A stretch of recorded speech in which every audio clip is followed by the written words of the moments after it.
All right, let's get right into it. If you're an NCAA athlete, you know an injury can feel like the end of the world. But here's something you might not know. How you handle that injury off the court. That can cost you an entire year of your career. This right here, this is your guide to making sure that never, ever happens. And listen, if you remember one thing from this entire explainer, let it be this. The NCAA, they don't care how tough you are. They don't measure your heart or your willingness to play through the pain. They measure paperwork. So yeah, toughness is for the game, for sure. But documentation, that's for your career. To really show you how high the stakes are, I want to walk you through a real athlete's story. It's a tough lesson, a cautionary tale about how one injury, and really just one simple mistake, can wipe out a whole season of your eligibility. So here's the quick and dirty version of what went down. You've got an international basketball player. He finally gets his shot at D1. Early in the season, he hurts his knee. He tries to be a hero, play through it, and, well, he ends up on the bench for the rest of the year. When he tries to get that season back with an appeal, the NCAA says, no, denied. So now, let's break down exactly why that happened. Let's really try and get inside this athlete's head for a second. What he was thinking is something pretty much every competitor can understand. But unfortunately, that mindset is also what led him right into a bureaucratic nightmare. 22 minutes. That is it. I want you to let that sink in. He played a grand total of 22 minutes, spread out over 3 games, and that was enough to burn his entire year. It's such a common mistake to think, oh, if I just play a little bit, it won't really count. Wrong. Completely wrong. In the eyes of the NCAA, even stepping on the court for a few seconds can count as a full season of competition.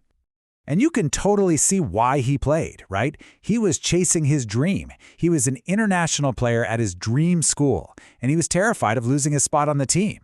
He thought that pushing through the pain was just what you're supposed to do as a dedicated athlete. He knew deep down that if he went to a doctor, they'd probably tell him to shut it down for the season. And right there, that was the fatal flaw. See, a doctor did eventually diagnose him with patellar tendonitis. And yeah, they confirmed it was a season-ending injury. But by then, it was just too late.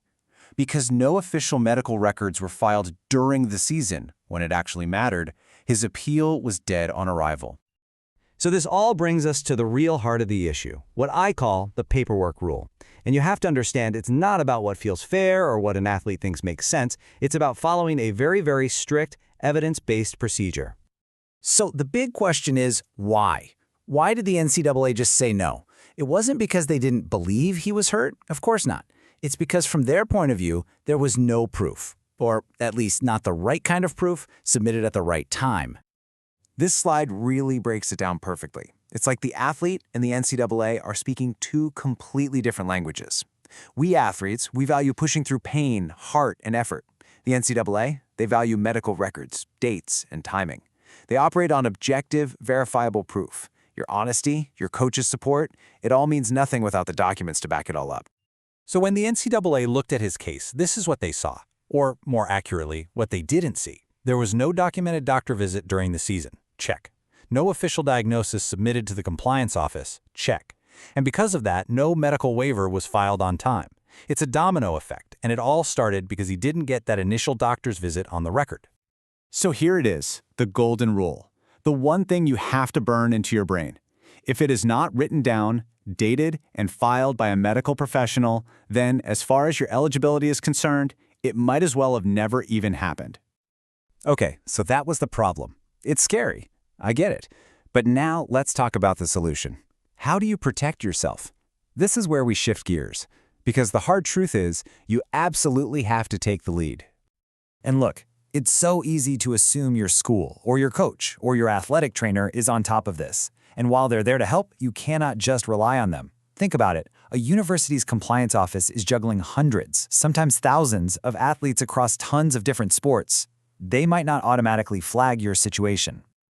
And that's why this is so important. At the end of the day, the responsibility to get this process started falls on you.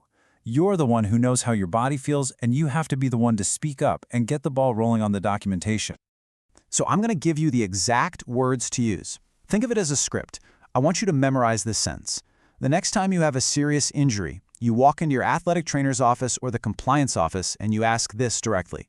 I'm injured and may not return this season. Are we filing a medical waiver? It's a simple, direct question that forces them to have a conversation and give you an answer. All right, so let's put this all together into a concrete plan. We've talked about the why, now let's get into the how.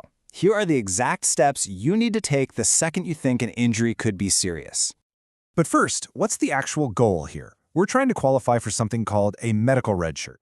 Basically, it's an official waiver from the NCAA that says, hey, this athlete had a legitimate, documented season-ending injury, so we're giving them this season of competition back. That's what we're aiming for. Okay, this is your game plan. It is non-negotiable. Step 1, see a doctor. Not just your trainer, a real doctor.